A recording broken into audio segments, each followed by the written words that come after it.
Heroes and Might and Magic 3. Ignore the VCMI bit, this is Heroes and Might and Magic 3.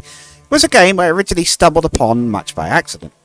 I was over at my nan's house for a few days and my uncle, who's very much a computer nerd, pulled out a folder of old PC games to play on this big old laptop that he'd gotten cheap. There was a whole bunch of games on it, some trash, some very good, but two stood out by quite a considerable distance. The first was Hydro Thunder, which I might very well cover in a future review. I'm very much a fan, it's a very enjoyable speedboat racing game. And this one, Heroes and Might and Magic 3. It says VCMI at the top because that's the name of the main mod browser for the game. I'm not currently running any mods aside from one that updates the menu graphics. The fact I'm running it at all for this recording is because I've had some recording issues with it. The way I could describe it is it's trying to record in like the top not quite quarter of OBS's screen. I think this is because it's an old game and it's not really designed to run at modern resolutions, but I have adjusted it in editing, so you should see at least 90% of the screen. And B, rest assured that when you're actually running it, it should run full screen just fine. It still actually runs remarkably well on modern machines. Now, this game was something I'd never played anything like when I first played it. The graphics are pixelated, but they're extremely characterful, they look great, and the main menu theme has stuck with me for years. It's literally in my head. And I love the feel of it. This little feel of commanding this little fantasy army, casting spells, recruiting all these cool magical creatures. Just generally really cool. Now, the game itself came out on the 3rd of March in 1999, which makes it only a few years younger than me. It later got 2 expansions, Armageddon's Blade and The Shadow of Death, and all of them are made by a company called 3DO, who I don't know if they're still around. I believe it's the same one that made the games console at one point, but again, I don't know if they still exist or not. I'm playing an old disc copy of the complete edition that has both expansions, again with the mod browser over the top, but I believe there is a Steam port. However, it's not supposedly very good. I believe it doesn't have the expansions, and despite the HD graphics, people A, didn't like them that much, and B, apparently it doesn't run great. But I've also heard that the GOG, or Good Old Games, copy of the game is supposedly very good. It's closer to the original, has the expansions, so that is the one I will link in the description. Now, the game originally came with quite a substantial set of campaigns. The VCMI browser has actually unlocked all of these, so at some point I might even play some of the ones I never managed to reach on my own. But by default, most of them are locked off until you finish a few of them. Each of these little things is its own mini campaign. There'll be maybe 5 or 6 missions at each normally. I think maybe some of them are longer. And some stuff will carry over between them, such as your heroes and some of their artifacts and things. The expansions each added their own set of campaigns. Not just one, a whole set. So they're pretty, I would argue, core to the experience. I would say it's very much worth getting the complete edition. Don't bother with the others. Or the non-complete edition. That's quite a lot of content, but there's also... This screen doesn't normally come up. This is part of the VCMI browser. But yes, there's also a fair few single-player maps that are nothing to do with the campaigns. And there's multiplayer, which I believe VCMI actually makes actually work again. Now, I never played the multiplayer, and probably never will. I don't believe it's supposed to be the most balanced game at all. I believe it's one of these games very much where it's kind of designed for you to break it in the most fun way possible, more than to be truly balanced. But Seth Sinch, the YouTuber I'm very much a fan of, he's very, very funny. Go watch him. Does cover the multiplayer aspect a little bit and some of the fun stuff you can do with it. So go watch his video on it. He's very funny. So do take note that for this review, I will be reviewing and making a bit of a loose guide on specifically the single-player side of things. So, what do you actually do in this game?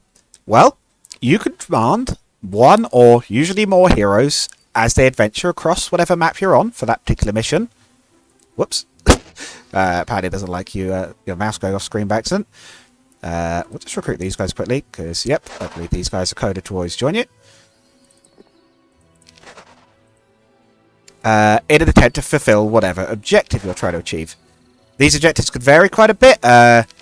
Usually it'll be something like wipe out the entire enemy faction, or flag all the neutral creature dwellings, perhaps find a certain treasure or artifact. There's a whole bunch of objectives. To do this, You'll take towns, such as this one, to act as bases. You'll normally start with one, but it's not always the case. And if you spend too long without one, you will lose. So there should always be a town involved at least somewhere in each game. You'll gather various resources on the map. That's, for example, there's a treasure chest over there that looks good. Let's have that. And the game is turn-based. Everyone will do their actions in their turn, and then it will advance to the next player. Take some gold out of that treasure chest, for example, but there's also things like wood and mercury. Flag certain buildings on the map, like this sawmill here, that will provide you resources over time.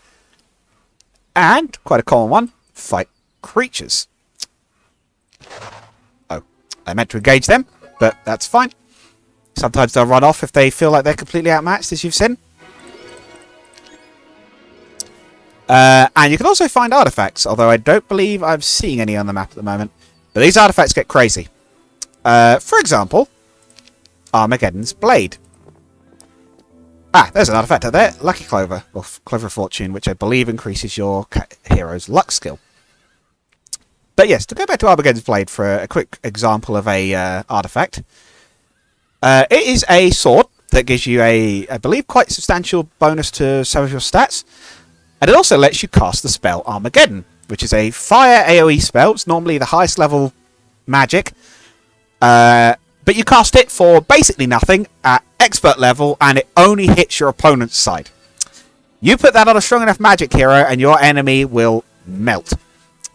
And there's a lot of other crazy artifacts at that level. I believe the Colossus massively increases the amount of creatures you can recruit. I think what else there is. There's a few swords of things that just grant, or shields that just grant massive boosts to attack and defense.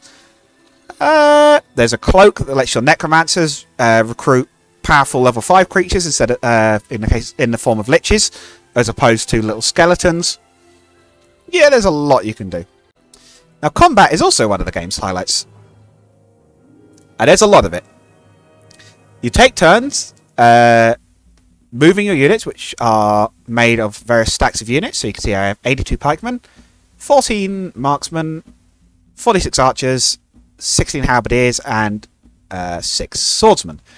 These units will move according to their speed, although I should mention in the base game you can't see the turn order. This is something the mod has added. And you take it turns to command them to move or attack things. You move around on this hex grid, as you can see. You can see the black sections moving where they can go. You can attack from various angles. And melee units, as you can see, can counter-attack once per turn. You can also tell your units to wait, which will make them act later in the turn. Or defend, which will either not act in that turn, but take reduced damage. And they can still counter-attack, so unlike in some games, it is actually quite useful sometimes to have your units wait. He can't though, so we'll move him forwards. Now, the enemy, if they have a hero, or you, can also retreat if things are not going your way. Retreating will lose the hero and their armies, but won't lose the hero permanently. You'll be able to re-recruit them later. Losing a fight without retreating will permanently kill that character effectively. They're not worded as having died, they're worded as having run, but they will abandon your cause and you'll never be able to rehire them. The enemy can also retreat. There is also the option to surrender, which will cost you money but will spare your forces from dying. In fact, your hero will escape basically to run around on the map for the rest of their turn.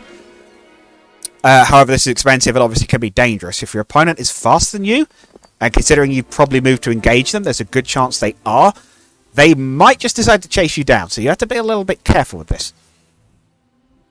Stacks in combat, as you probably saw when we were fighting, when attacking, will add their effectively attack stats together to find out the max and minimum damage they do. It's in a bit of a range. We'll show it off with this fight. And they'll deal damage. Each unit has a... Oh boy, we've been shot out already. Has a health stat.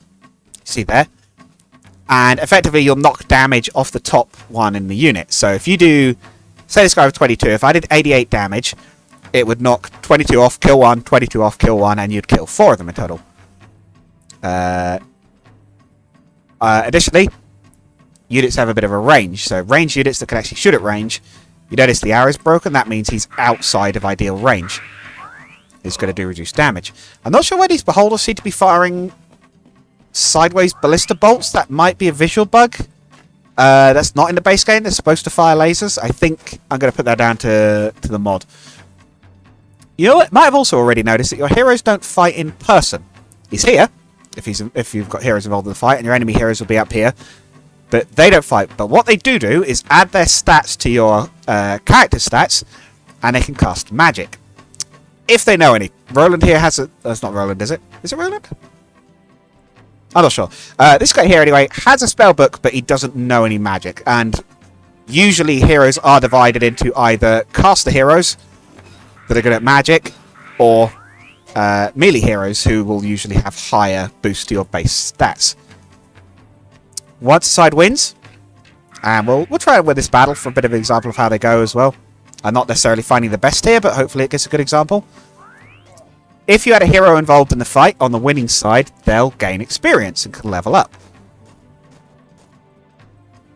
We'll skip ahead a little bit in this fight to when I've won, and we can show that off. And there we go. A little later, they're defeated. As you can see, he's gained some experience. When you level up, and I believe I should be able to level him up with this chest, because you can also use the golden chest to gain experience. Your heroes will level up, and you'll gain an ability to learn new skills. If their slots aren't already full, apparently I can't check while I'm on this screen, you can pick up new basic level skills, like basic ballistics, which you'll take, or you can upgrade existing skills to higher levels. They also might have specialty skills, which is where they're effectively already better at certain skills. So, for example, his ballistas do more damage and can take more hits than other people's once he hits at least level 4. As you can see, basic leadership would increase your troops' morale by 1. I believe, for a very simple example, advanced would increase it by 2, and expert increases it by 3. But some of them improve better than that.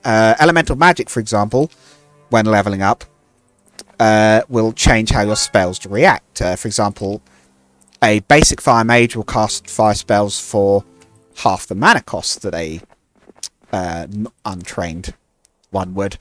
Whereas an expert fire mage would find things like his Bloodlust spell, for example, a buff spell that would increase your unit's attack, suddenly affects his entire side, rather than just a single unit. So some of these skills are very much game-changing. The hero's skill set very much affects how they'll act. It's quite cool. It makes for a lot of good character building. Also, while melee, or I think might is the technical term, heroes like Christian here, will tend to learn abilities more like leadership, offense, defense, artillery, etc. They can learn magic, and it doesn't take very much. All you have to do is visit a city with a mages guild, which is a building that nearly all of them could always build. Example. Yeah, there we go. Mage Guild level 2. Can buy a spellbook for 500 gold, which is, as you can see, not very much, considering how much gold I have. And they'll be able to cast as well. Even if they're not very good at it, it's something I almost always recommend to everyone. Go visit the Mage Guild. You do have to actually click on it and buy them a spellbook. And then they might just have themselves saved by a lucky spellcast. Although, I should also mention that you can't cast higher than level 3 spells without the Wisdom skill. Now, creatures also have their own abilities. There's a lot to each of these units. For example, the archers here have the ranged ability, which gives them a ranged attack. Ranged attacks do have limited ammo, but do allow them to strike from, well, range. Running out of ammo will force them to rely on their melee attacks, which they're not very good at. But it gives them something still, and ranged units are very much valuable. Additionally, every unit has an upgraded form, aside from some of the neutral creatures. So, for example, these archers can be upgraded, if you have a town with the upgraded building to produce them, into marksmen, which you notice might have higher stats, or nearly all do have higher stats, and they might gain a second ability, such as Double Strike, where these guys actually shoot twice each time they attack. You can also boost your army with siege weaponry. As you've already seen earlier, I've got a Ballista trundling around with my force, but there's 4 different types. The Ballista, this one, is a fairly tanky unit. It's got pretty high stats, I believe the second highest of any of the siege weapons. Oof. See, it shrugged off those fireballs. It's still got a good chunk of its health remaining. and will do damage each turn. It's not enormous, and it tends to be a lot better when the enemy is advancing on you. These ranged imps are not going to do that, or Bagogs I should say. And if you have the artillery skill, and it's in this case it's Christian's specialty, you gain control of what it shoots at. Ordinarily it will shoot at something randomly. And upgraded levels of the skill will allow it to do things like fire twice. More damage. There is also a medical tent, which will heal the living unit at the top of the stack for a certain amount of damage, and the skill for it grants you both control over what it's healing, and additionally makes it heal more damage. The ammunition cart is the second most fragile. The medical tent is very squishy. And will grant your archers additional ammunition counts. I think it doubles them, maybe, but don't quote me on that. Either way, it lets them shoot a lot more.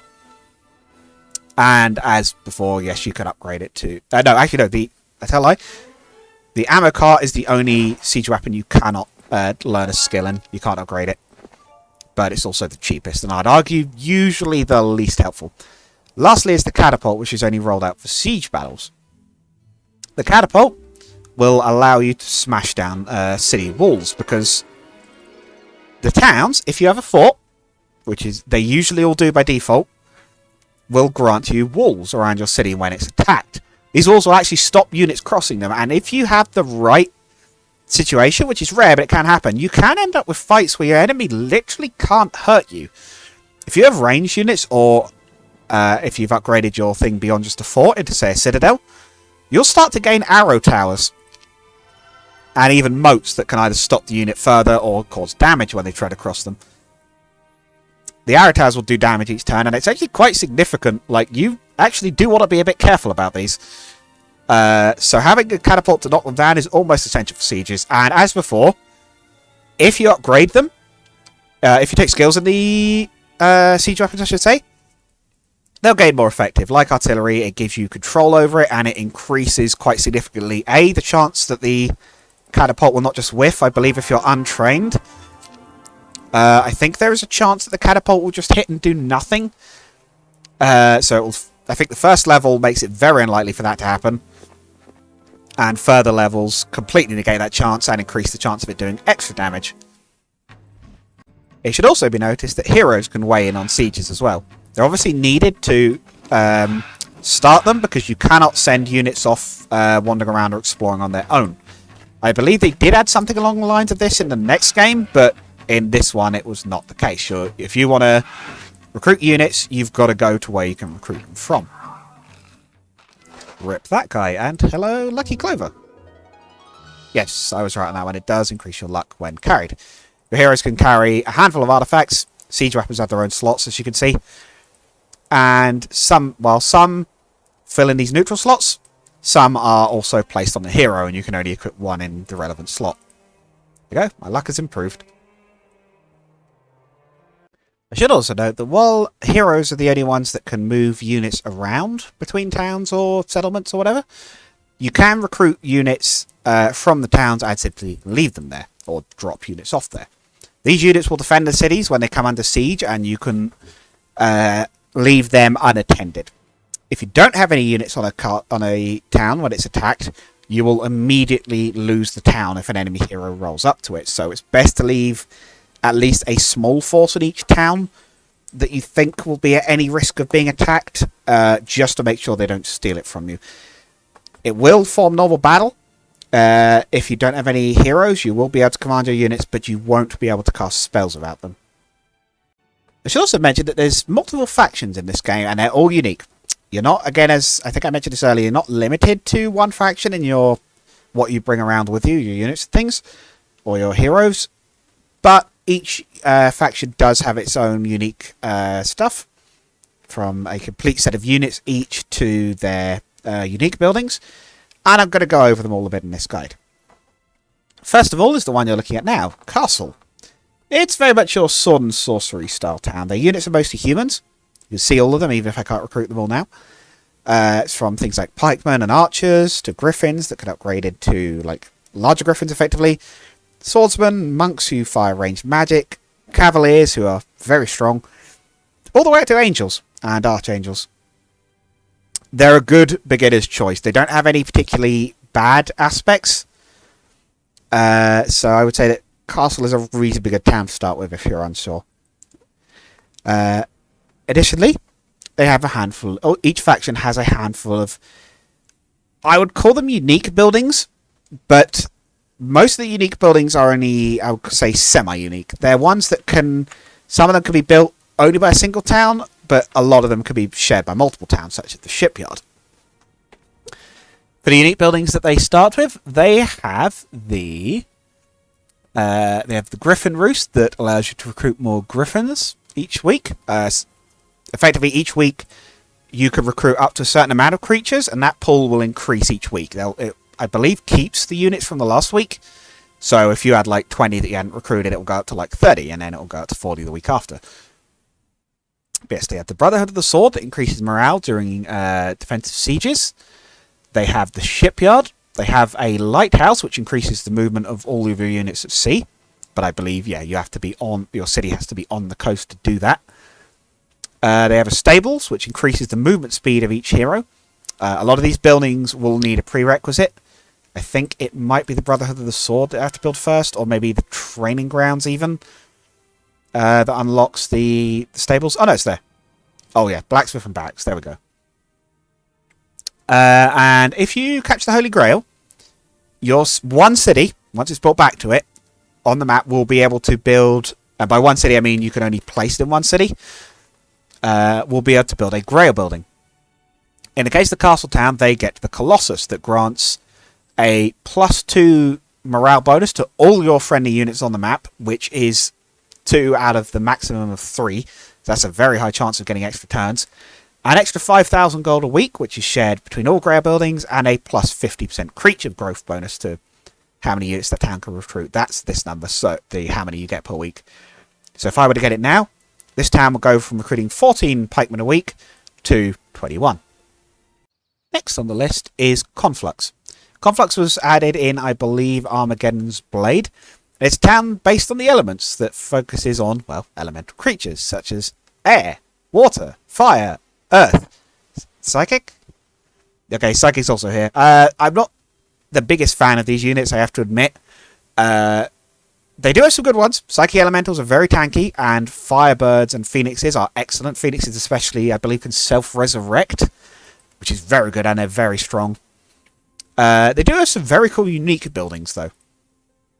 The Magic University will teach a visiting hero for a small fee the element. Well, you know, I don't believe it's a small fee. I believe it's like, it might be 5,000 gold. It's not tiny, but they're very good skills. These are always ones worth knowing. The Artifacts Merchant will let you buy some of the magical artifacts. They're not cheap, and their selection is random each week, I believe. But they can be very well worth it if the right one comes up. They can be worth the rather steep cost. The Garden of Life increases how many pixies you can recruit each week. They're only little, like, level 1 creatures, but it could still be useful to have a larger horde of them. They can also build a shipyard. And their Grail building, the Aurora Borealis, yes, localized entirely within your town, will put every spell into your Mage Guild. Your heroes, if they visit that Mage Guild, will just learn every spell in the game. Yeah, that's a really strong one. There are some Grail bonuses that are very much meh. That is not one of them. That might even be the best, or at least up there with the best. However, I would argue this is a town that very much focuses magic-based heroes. Melee ones are going to suffer a bit more here. And a lot of their units are a little mediocre stat-wise, as I mentioned earlier. Air Elementals at least get range attacks once they're upgraded to Storm Elementals. And Earth are tanky if very slow, especially when upgraded to Magma. But Water and Fire are very meh. I would rarely bother with them at all.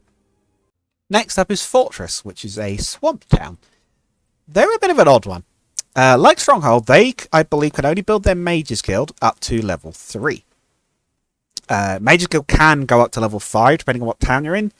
So this does mean that their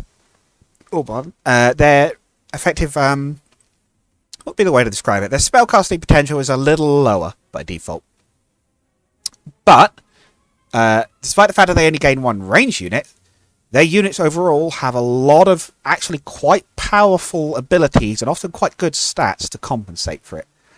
For example, Dragonflies, when upgraded from Sacrifice Dragonflies, gain a weakness attack, inflicting a status debuff every time they hit. Gorgons are extremely tanky, especially when upgraded, and can instantly kill some units after they fight. Basilisks can petrify units to freeze them in place.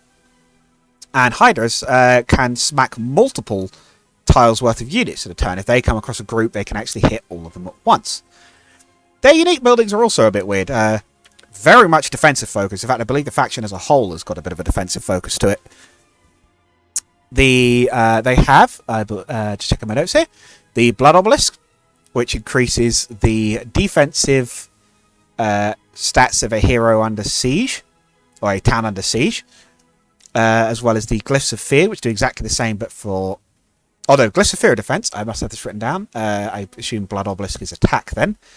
The Cage of Warlords, which increases the defensive strength of a visiting hero by 1. That's not the same as the siege one.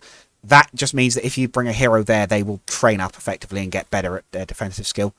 They get the Captain's Quarters, which is the more units a week please thing, but for Gnolls, another level 1 unit, although they're notably a bit better than Pixies. Gnolls are a fair bit harder hitting. They also get a Shipyard, and their Grail building is the Carnivorous Plant, which grants a pretty substantial +10 to attack and defense alongside in a siege alongside normal bonuses. So yeah, well defended fortress towns are a pain to take back effectively, or to capture. Rampart, meanwhile, is what I've nicknamed the Lord of the Rings town. For reasons that hopefully from this selection of units should be pretty obvious. Centaurs, dwarves, elves, not Ents. They're called dendroids in this. I don't know quite why. It could even be a legal thing. Unicorns and dragons. Yeah, outright dragons. It's pretty cool. While their units are often very slow, they're even tankier than Fortress in some ways. Ents especially, and dwarves actually for that matter. They're extremely resilient to damage. And also, I believe their faction has a bit of a focus on countering magic. Dendroids can root things in place. Dwarves, especially the upgraded battle dwarves, have a chance to just repel spells and ignore them. Archers are fairly conventional, but they're good, ranged units. And Pegasi cause your opponents to have to spend more magic each time they want to cast a spell. It takes a bit of effort to work out how to use them to the best of effect, but they're quite a good town and can often ensure extended or multiple battles together and suffer less losses than the others, although they are a bit prone to being kited at range because their units are often so slow. So from Centaurs, ironically enough, their low-level units are actually very quick. Their unique buildings include 2 give me more of these units per week buildings. They get a Dwarven upgrade, which gives them more dwarves. Yeah, the Miners Guild. And a Archers upgrade for the... It's not the Archers upgrade. There's an upgrade for the Dendroids that lets you recruit more of them. I forget the current name. There's a Treasury, which is an upgrade to the Dwarves Cottage that effectively, at the end of each week, you get 10% extra gold on top of what you've already got that turn, or that week. There's also the Fountain of Fortune, and the Mystic Pond, which... The Mystic Pond grants you extra resources each week, between 1 to 4 of any of those resources except gold at random. And could also be upgraded to the Lucky... Is it the Lucky Spring? So again, just checking my notes. The Fountain of Fortune, that's the one. Which grants you plus luck to garrison heroes at a siege. And their Grail building is the Spirit Guardian, which grants +2 luck to all creatures on the map and the usual golden unit bonuses. And as a little extra bonus for this faction, they do tend to actually have higher luck by default. Just like I believe Castle have high morale, maybe? Or at least decent morale. So yes, a little bit of an unusual town, but quite a capable. Next, we come to what might be my least favourite town. There is a strong contender for it. But due to its poor Mages Guild, again, only goes up to level 3, I believe. And low-level creatures. Their low-level creatures, I would argue, are not great. I would say this might be one of the lesser factions. They're effectively a desert raider town, and you have creatures from little goblins and hobgoblins to goblins on a wolf, right up to the big stuff like rocks, cyclopses, and behemoths. And I will grant them this: their low-level stuff is trash, I would argue, but their big stuff is actually quite beefy if it gets into melee range. Cyclops is, additionally, is worth a mention, are living siege weapons, effectively. They can throw those boulders, not just as range attacks, but they can throw them at castle walls to break them down. In terms of their unique abilities, or unique buildings, I should say, they have things such as the Ballista Yard, which is a blacksmith upgrade that lets you build Ballista, of course. The Freelance Guild, which is just bad. It lets you trade in units for resources, and I can rarely think of any opportunities where I'd want to really do that. The Mess Hall gives you more goblins. Hooray, I guess. Goblins are pretty bad.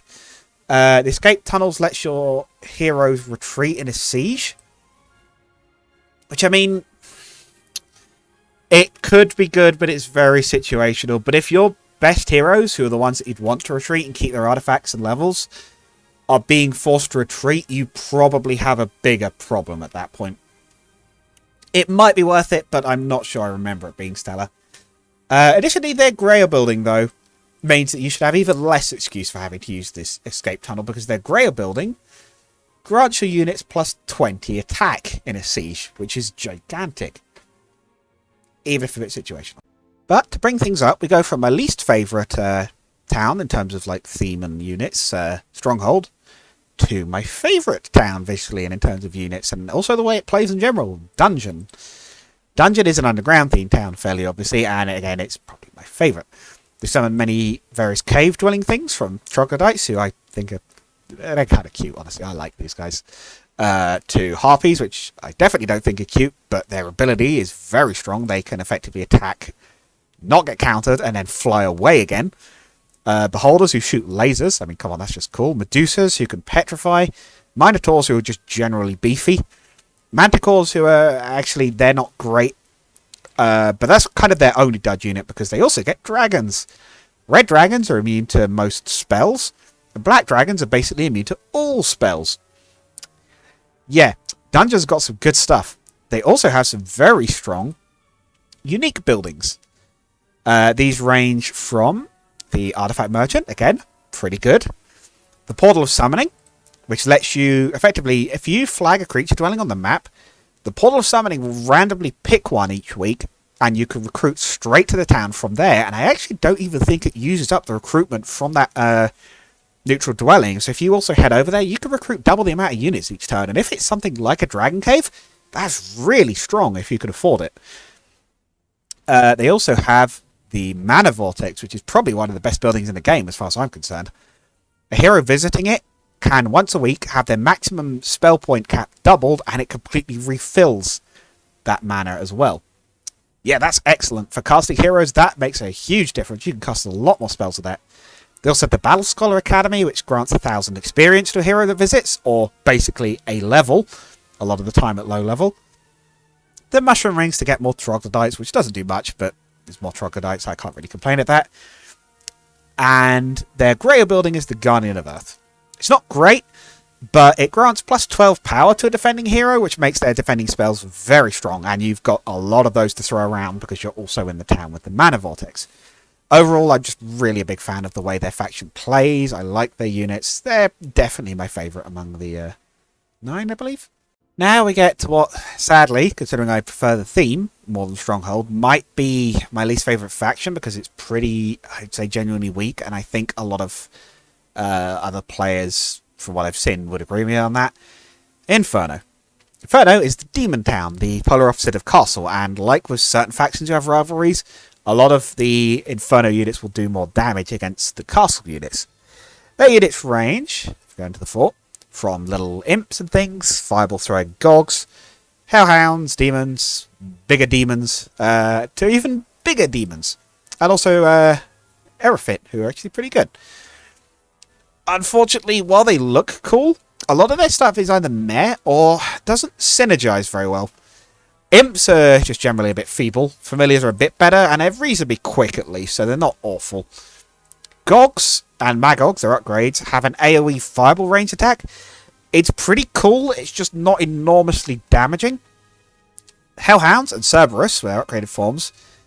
I think Hellhounds maybe can't be retaliated against. Nope, they have no ability. But yeah, Cerberus, I believe... I'm going to check this because I thought that was the case. I could be wrong. Oh, it's not giving me a full readout. No, do they not? Do they not have that? I could have sworn Cerberus had an ability. No, maybe not. I thought they could attack multiple units at once. Apparently I'm either wrong on that or it's not giving me the full readout. Let me just check this because this is... Oh yeah, I was right. Enemies can't retaliate and they can hit multiple squares at once. So Cerberus are okay. They're reasonably quick. But a lot of their units are not good. Demons are just sort of meh. Their stats are not stellar. They're not very fast. They just generally don't do a lot. Pit Fiends on their own are fairly bad, but their upgraded form Pit Lords are at least good because they will raise demons from dead enemy units. Aeropheet generally are reasonably okay. They're fast, they're tanky, and they ignore fire magic. They're actually... In fact, I think it would be fair to say Aeropheet are good. They're actually outright good. But Devils are just a bit worse than Angels. They teleport behind you, which is, you know, funny. Memes, obviously. But, yeah, no, they're generally just not great for their cost. And they need Mercury, which can be a bit of a... I think it's Mercury anyway. Yeah, I believe they need Mercury anyway, which is a bit of a pain to find. What does push them up at least a little bit, and in fact I think probably pushes them above Stronghold in my book, because I do prefer theme, is their unique buildings, because they're actually not too bad. They can have a tier 5 mage guild, which is always good. The Order of Fire increases the power skill of a hero by 1, which again is good. That increases the amount of damage your spells do. The Brimstone Storm Clouds increase your power further in a siege. A bit situational, but not terrible at least. The Castle Gate is either complete garbage or very good, but it is also horrendously overcosted because you need at least 2 of them. Yeah, sorry, I thought that for a moment that meant you could only build 1, but yes, at 10,000 gold, they're hugely overcosted, I would say. They also have 2... Give me more of these buildings, I believe. I believe there's one for both the Imps and Hellhounds. Check my notes, double check that's correct.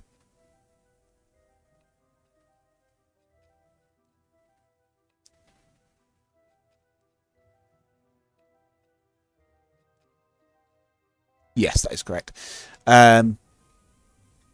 Lastly, their Grail building is the Deity of Fire, which makes every week the week of the Imp and gives the normal bonuses. To explain that last bit, the week of the Imp, every week, see there's like a week display, will be like a week of the something. Most of the time it's like a regular creature and it won't do anything, but occasionally it will pick one of the recruitable units for one of the factions. Or even a neutral unit. I believe that can cause units to spawn on the map of that type, like random neutral stacks. And it also doubles the amount of that creature you can recruit each week, or you might even get a week of the Plague, which halves the amount extra you can recruit each week. In fact, I believe it just halves the total population. Every week being the week of the Imp means you can recruit a lot more Imps. It will stack up in the long run, but you're probably in the end game at that point, at which point Imps are not really probably your focus, so it's not stellar. But at the very least, again, they're okay casters. They're pretty good casters, actually, in terms of sheer damage. They're just a little unlucky when it comes to their unit selection. There's 2 more factions left to go, and the first is Necropolis. Necropolis is broken, if you get the right artifact and the right build. Necropolis is unsurprisingly an undead town. They have effectively what I would describe as spooky scary boys. From little skeletons, which you will be seeing in very large numbers, to zombies, wights, vampires, liches, who are definitely a highlight, black knights, and bone dragons, which are rad as heck and can be upgraded to ghost dragons, which are one of my favourite units just for the visual and the idea in general. These units are fairly solid actually all around. They have some nasty negative effects on your opponents. Their morale is locked at neutral, but they actively decrease the morale of other units with them. Quite substantially. No other faction likes being with the undead. In terms of how their units actually do, skeletons, again, are actually reasonably okay, especially if upgraded to skeleton warriors, and are recruited in very large numbers. Walking Dead are slow, but pretty tough. In fact, they're very tough for level 2 units.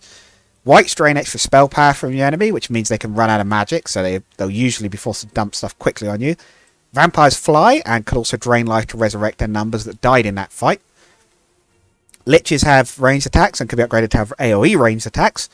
Black Knights are generally tanky, reasonably fast units, especially when upgraded. And Bone Dragons are not stellar max level units. They're a little bit squishy, but they're cheaper than the alternatives. I'm not even sure if they have a resource cost alongside the high gold cost for each unit, which is completely unique to them. Most of them will also require a resource cost as well as gold for the max tier units.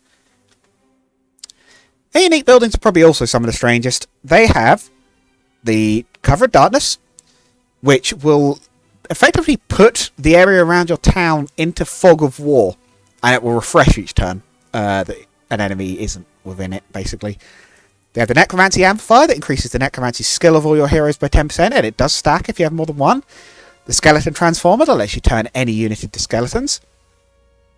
This might sound weird, but we'll get to that later. They have a Shipyard. They have the Unearthed Graves, which is more spooky, scary skeleton boys. And lastly, their Grail building is the Soul Prism. It boosts the Necromancy skill of your heroes by a further 20%, as well as the current boosts. You've probably noticed I've mentioned Necromancy a lot there. It's a skill that I believe basically only their heroes get normally. And effectively, as you can probably see by what it says, it lets you bring a certain percentage of just the sheer numbers of your enemy's army back from the dead as skeletons after you defeat them. There's various buffs and things that can increase them, but if you have the right build, aka Expert Necromancy, especially if you have an Aethra who gets another further 5% to it, and the Cloak of the Undead King, which is a relic you have to make by combining a few smaller relics, you can turn dead enemy units into liches.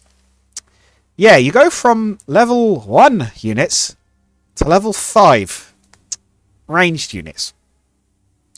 That can absolutely snowball very fast and completely win the game. If you start to win fights with that, there's a good chance you will win that match. You're probably not going to lose the rest of the game if you can win one, like your next fight, basically. Fun times. Lastly, we have the Tower faction. I think Tower is supposed to be Eastern European themed. I'm not 100% on that, but I believe that's kind of what it's supposed to be inspired by.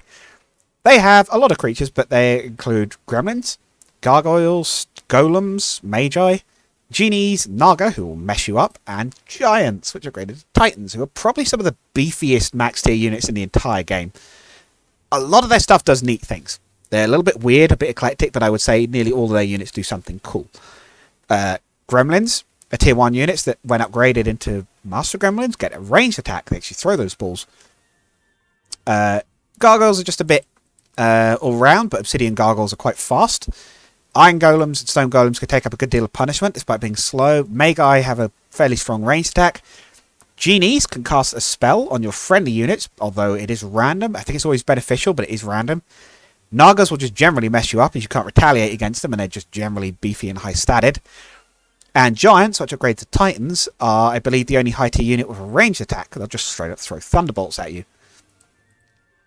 While I'm not so sure about the visual of this army, I do like some of them. And they also gain some pretty useful unique buildings. They have an artifact merchant, same as the ones we've seen before.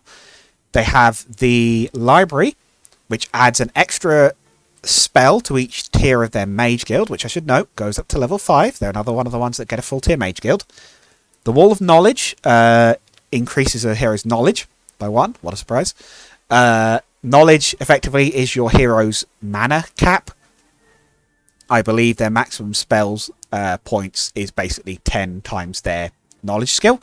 So this is a nice boost early on, especially since your heroes early on don't tend to have much. They also gain the Lookout Tower, which is like an anti-Shroud of Darkness. It extends the visible distance around the city by the same radius. And the Sculptor's Wings, which increase how many gargoyles you get each week. Their Grail building is another one of the best. As well as the normal bonuses, it reveals the whole map. Yeah, it's really good. There's not much more I need to say there. Being able to see the entire map, especially if you can get it early somehow, that's really useful. Additionally, I should also make a quick nod to a few last little things about the game. Firstly, it's got, like Age of Mythology, its own campaign and level editor. Yes, I always appreciate that. I love it when games include that, and they're both good. I'm pretty sure these might even just be the ones that the devs used to make the game.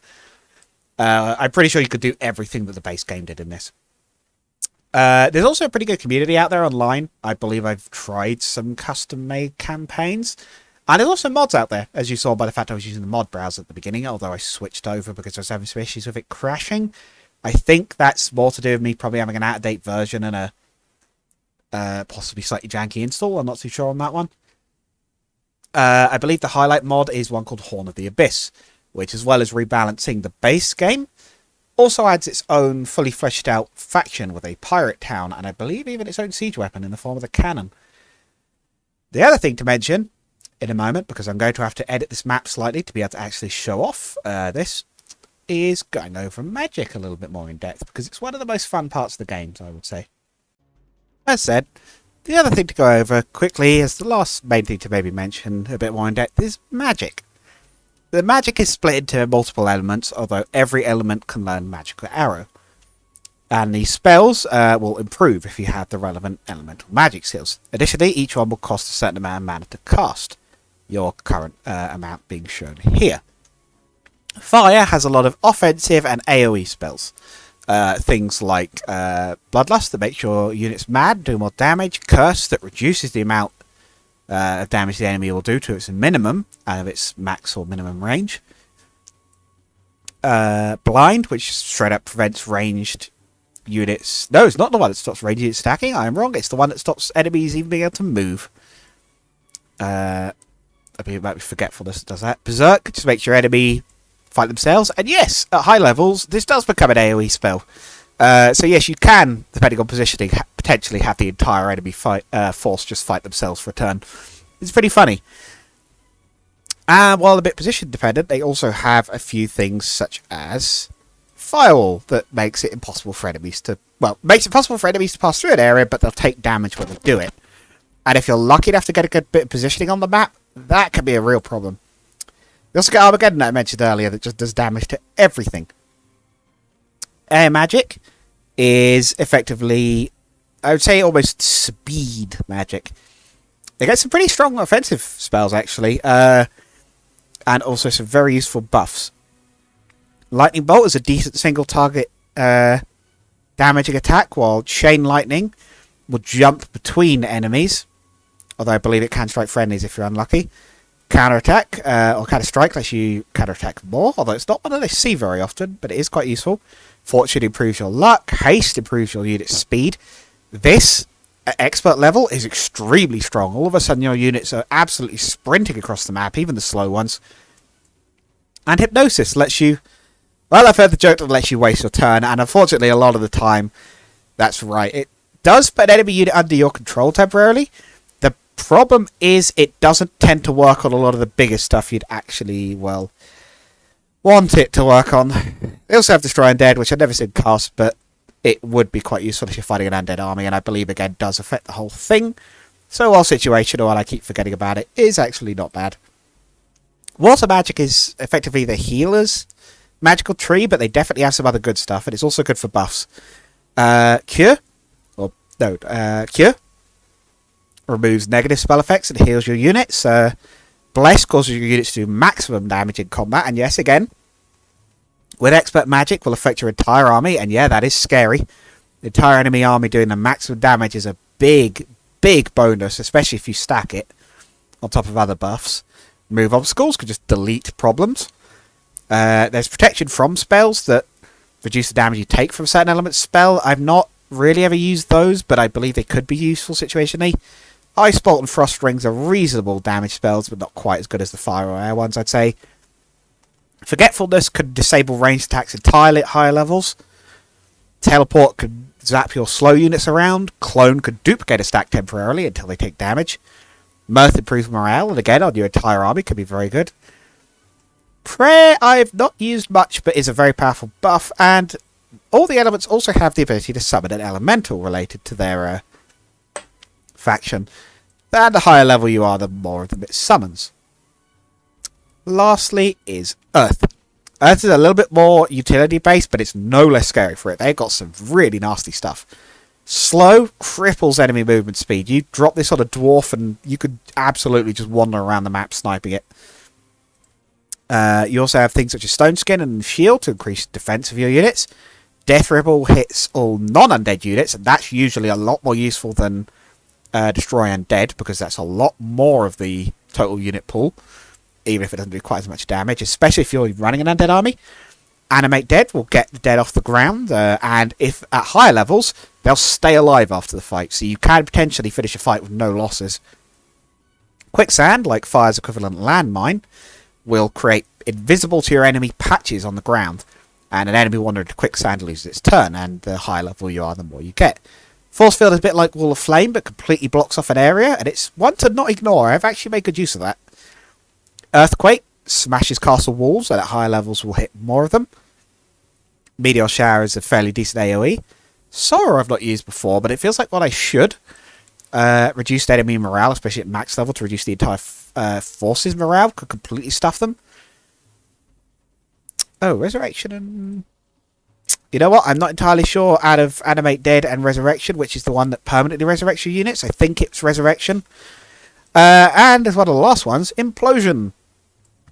I believe that's the highest single target damage spell. It drops a huge amount of damage on a target. With a high level caster, you could do pretty substantial damage to the enemy force. There are also some out of combat spells to use as well. They're also often the worst. Reveal Air locates, shows you where all the unclaimed artifacts on the map are, but doesn't tell you what they are. It's bad. Although I suppose it could be useful if you're trying to narrow down a last one, but as a general rule, I don't ever use that. Visions is another one I just don't use. It supposedly should be good, but it's vague. Not very helpful, usually. Disguise. Don't use Disguise. It's bad. I don't think I've ever heard of anyone using Disguise. I don't even know when you're supposed to use it. I don't know whether you have to use it each turn or what, but just don't. It's not worth it. Dimension Door, meanwhile, is actually good. It's a teleport. That's very useful, actually. It's expensive, but yeah, Dimension Door is not all bad. And Fly lets you fly over obstacles. That is also actually just generally very good. Town Portal is absolutely busted. If you get Expert Earth Magic, it doesn't teleport you to the nearest town. You get to pick. And it's a lot cheaper than Dimension Gate. Town Portal is just all round very good if you can get it to expert level. View Earth is even worse than View Air. Don't bother. Fire don't get any. And Water actually maybe get the most useful. Summon Boat allows you to put a ship into the world, although it has a... Oh. I'm guessing upgrading Water Magic decreases the success chance. Increases the success chance. I didn't even know it could fail. That could actually be quite useful on water maps. Scuttle Boat could also be quite good. You could use that to sink a ship once you've landed and prevent the enemy from capturing it. Or crossing the water, for example. Yeah, the Water Walk is just a slightly better version, although, obviously, as it says, you can't use it to just keep wandering around. And yes, I believe that is nearly everything. So, at the end of the day, while I don't know if I've necessarily gotten it across the best, I would just say in general that Heroes of Might and Magic 3 is just all-round an excellent game. It is an absolute classic among the strategy game community for a good reason. There's a huge amount of depth and options to it. You can do a lot of crazy stuff. I'm being axed to death by a bunch of orcs. That's fine. Go play it. I'll link it in the description alongside my own game. If you feel like being charitable, go play it. Maybe go enjoy that too. I should note that... as usual, that YouTube is not kind to people who don't get engaged on their videos, so I greatly appreciate any likes, comments, subscriptions, etc. I will read your comments, I promise. And yes, while I don't know entirely what next week's game is going to be, I suspect there could be some speedboats involved. Until next week, I'll see you later.